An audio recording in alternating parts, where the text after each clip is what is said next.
tala falawa le amatanga whaile nei vai aso, o tātou tala fou, mole nei Aso Gafua. Ua amata na alia ni lunga mamunga vevele sa ilinga seleni, ala vanga wha upu whai o le wha tuatua i le atua sa mo o tasi, po le fast, le na malanga ta amila i Australia, Amerika, ma New Zealand, i le whai ungol tausanga na te nei. Isa le poti na lo mia i le newspaper sa mo observa i le asona nafi, na tau ai e sili le tasi miliona le tupe atua, na mo mai lea whainga malanga. O le whainga malanga fo ile nei ta amila i atinu i fafo, na whailo ai e le sa ave amateu tupe le fast, le a fionga i le atinu uwein so o ialo. O le aunga o le nei whainga malanga le whamana tuaile o le asafana o le pāti, ma mamoli e le whawhetai le aulangolango, pei tai, na whate i e lato, ina ua tūra e le tai whono i ala au le o Tea Schmidt, ma ia whasila sila i o le isi aunga o le nei whainga malanga, e sa ili ai se le ni na ia whausi ai se ofisa tututono le fast, i upolu nei masawai. Whai mai le atinu u, e le ai se fuafuanga na whai e le vaianga wha upu whai, e whausia se ofisa tututonu, o na le ai se whanua e whaatu ai. Ai o le whasilu silanga na whai e la auli le aulangolango, ma lumo le vaianga wha upu whai lea malanga, o se pepelo ma le tau whawalea tele lea. Mana tu umusu ni se le lato au malanga, ina ua whaalongo atu o le whasilu silanga la auli, i le ofisa tututonu. I le alava malanga na sauno ai la auli, ua umana whaatau le waafau, pei tai na saunoa le atinu u, e le i pasi e le kapeneta lea waafau. Na toi saunoa fo i la auli le lato au langolango, e whatatau le whale mo lato wapitanga, pe amalanga mai sa monei.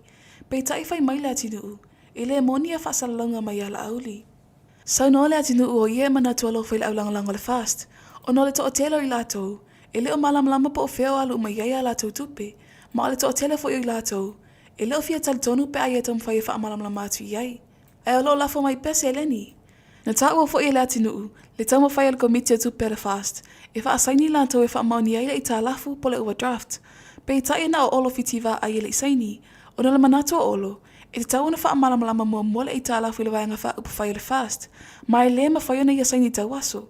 Whai mai le atinu u, ina wa taunu wai le malanga le fast i Brisbane, Australia, na ia whai ai se accounts wa pitoa, ina ia te au pe deposit sa au mamai ai tupe, o le malanga, o na o ia mala auli na saini ai i le account, ina te leo i lo fo i po feo wa ave umai ai si tupe mai isi vaenga o le malanga. O lo te ena fo i le atinu uni si o whaamatalanga mai o latu au langolango le fast, e wha apena o ngā whainga tupe, na moa mai le malanga i Salt Lake City. Whai mai le atinu u, e lei au ai le malanga le i Salt Lake City, se i vanga na ai le malanga i Seattle, na wha atasi atu i ai. E sili ai le miliona le tupe sa i le te ngā tupe le fast, pe i tai wata toi ai nei na le lua se la wafe, ina ua mai ai on tongi le overdraft, le asili ai le valu se la wafe tā la. O lo ta ua fo i le li potile nei al Samo Observer, o la se fuluma le whao Fepuari lua fe luas fulu lima na mawai le tusi mai le whale tupe, ma wha manino ai le tongi umai o le ita la folvanga wha upawhai, po le overdraft, le asili ai le valu se la wafe tā la. Na whapapula fo i le atinu u, o le tele le vaenga le nei overdraft, na whaia mai le whale tupe na tongi ai tā la fole fast i le moto o Samoa. O lo te ena umai la auli e tua inga mai a le atinu u, e wha apea le tau wha walea lea i le latu au langolango. Whai mai la auli, e tasi lava le mafua anga na malanga i le fast i atinu i fafo, o le saili ngā seleni, e whausi ai so la tau ofisa tututonu. Na iei lava tupe na wha afuenga le wenga wha upawhai, e pea le seleni na mawa mai le latu inga tele, po le pol na whai le taimo le tutu o tasi, wha atasi ai malawaya ngā tupe le mawa mai le malo o Samoa. Whai mai la auli a whai le o malamalama le atinu i le wha ngai no tupe umanei, o lona winga le i whaialo na tiuti o le teo tupe, o le vaianga wha upawhai. Sau no la auli, o le overdraft po le loan o wha mautu mai le whale tupe, na wha ngai assets al mauto Samoa, e wha mauni ai. Ana lea ai fwoi assets al mauto Samoa, se manua le ma whai ona whain no ngā tupe le fast, o na lei ma se isi o le vaianga wha upawhai, na tu ina mai ni ana assets ai wha mauni ai le i tā lafu po loan sa le fast. Tana mai lava tapenanga le palo ta il tausanga lo afeluas fultasi, sa whao ngā lawe le fast assets al mauta Samoa, e whai e ana whunutanga mai si alato whilo inga. Mai o mai le taimi nei, o lo no whai tālafu pele fast in mauta Samoa. E na whai uma nei vaenga le whai taulanga, ma whai mele lei mo le pāti e le fast. Pei tai le sauna mai o le atinu u, e whatatau i tupe tutongi e le mauta Samoa, o lo no wingol o ia tau ma whai e whaaleanga i le table leo le ingol mauta Samoa. O lo te ena fo i la auli le sauna anga le atinu e whaapea, ua freeze le account le fast party, sauna la auli, o lo mapupo uma wha maumongo tupe maua le fast, ma ua mai a foi ona suetusi o ia tupe uma. Inisi o tala, e se fuluma le lua tausanga le matua se ta maititi uma liu, ina uma lemo, O lea whaalawe na tūla I mai lea whio onga taufusi. I le I tūla ono I lea whiawhila swarele na te anei. O le matanga le ngal tine mua ma whaalawe whaafose ina tali atu le taimina tūla I mai ai lea whaalawe. E whaapeo manu anga tū ngailo na ulu manisio manu angailo na tino. Na mafuai na maliu sia alo al toto. Na tawhia le alo al potinga inga ma maliu ai lava. I le tele o suinga le tau mai tau ina le nei vai taimi. Na whautua ina le vai ngal tau I mo whaalawe whaafose I. Le mata I tūle leo le saunga le mua alo ma whanau. Ia mauti nolo I te tuno maota malawa I taimi uma. E se fulu mala tolu kalama le mamawhase pepa maruana. Nawe e se mai le ofisa tiu te le malaiwa ale leifa leolo. Mai se ta se tangata malanga mai le asfarailan te nei. Ta ue le vaenga tiu te. O le nei pepa maruana nawe e se mai te tono se ato o leolo o masalomia. O I lima nei o le matanga luengo leo le mata upu. Ma ua tau fia leo o tuwa ia. Na umia whaasolitu la fono nei whala au whaasaina. E peona sila fia. E leo se taimi mua le nei o tula I mai ai lea mata upu. Lea na mawaini se whala au whaasaina. I lea matanga le masina. Leo o atulu na whaitau au wha ili miliona. Sau no le ofisa sile le vaenga tiu te. O lo ngala luele matanga luenga le mata I tūle leo lea tūlanga. Tau whala au whaasaina. O no le mai tau ina. Le si iti ai le numero mata upu tau whala au whaasaina. I le nei masina o Fepuari. Na whaila le taita I le tuangai sunga tu I le epa takta ai ona sa I le maliele ngoi.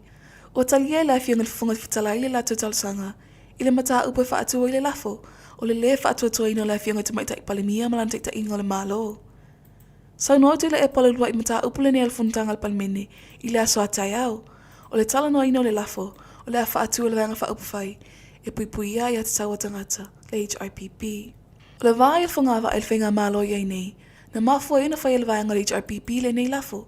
Pei taile taile mai le taita I whono le vanga whaupu whai le whaatua toa le atua sa mo o tasi pole fast. A fionga la auli leo te ashmeet. Na ia sauno ai le ise lato whai unga le lafo. Le whaatua mai le ituangai. Se o I la soata o le whonutanga al palmene. O le wala au ia taita I le ituangai atu I le epai ono takta sa I le maliele ngoi. I te maita I palimia ia fia me nami mata afa. Ina ia wha mawai mai le tofinga le palimia. O le I whaatua le lato lafo le whaatua toa ina le whono le palimene le aso tai au. O tali mai le te maita I palimia ia fia me. E le wha mawai. A whaia moni tatanunga tu I le epai whainga whaatema kalasi. Ma le whaawai o Samoa. I te taula na awea na mta upu I palimene. Ai le o le whaaleo mai lunga o le whaasalalau. O se pepo wha matalanga anto ina mai le official palimia I le asto na ina te anei. Na taua e fia me. O ia na filifilia I ta I le malo. Mai le se e se male tofi. Ona se mana ongo tu I le epa. O loia I le whaawai matu la fungu tu ma o le palimene la le mutai ai mo se palo to le whaatuatua ina. I le natu I le epa le HRPP o ala langa o le te whaatuatua ina le palimia. Malana te inga. I le whainga malo o Samoa. E o foi ala auli malana te olua se fulu. O lo pese mai fo I wale se whaatuatua ngai te inga fia me. Ma o te tawana ia wha mawai mai le tofi palimia. O le whono le palimene le asa tai au e whaatua I loa moni ai. Le saa ma le wha maonia umo I e saunoanga. I tala muli. O le lua I taimile nei o manu malo ai le au ni tipola le atini ule tifai moana. I le tamila sanga le Pacific o Sirius. Le ana whaatautai e te tono Brisbane, Australia. E mata ina le whina o tamaita I ta aalo. E peona whaatulanga mai le limo lanto ta alonga I le tamile sanga. Mana manu malo umai. Ma bea I masiampinyo le nei tau sanga. O le talonga mo moana whailoa I ai mala au mai fiti, le Fiji Pearls. Na manu malo ai. E lima se fulfa le fast lima fiti. Se so o mai le la talonga mala au malo si mai tonga. Le tonga talas. Le ana suipi ai fo ile awale atunu u. I ai limas fulua. O lato talonga lo na tolu na whailoa ai mala au mai Papua New Guinea. Na tula I mai ai. E fitu se limas fulua Papua.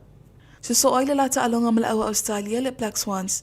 Na manu malo ai fo ile lima se fulfa le fast fulua. Ile talonga male moli na so e siampini ele awale atunu u mala au malo si mai Skotilani. Na mata ina le malolosio au umelua.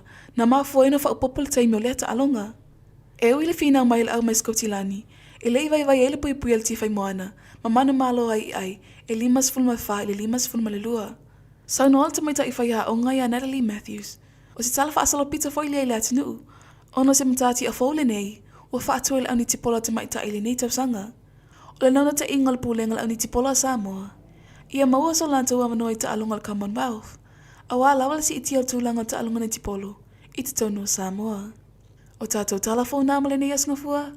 Tō wha seifua.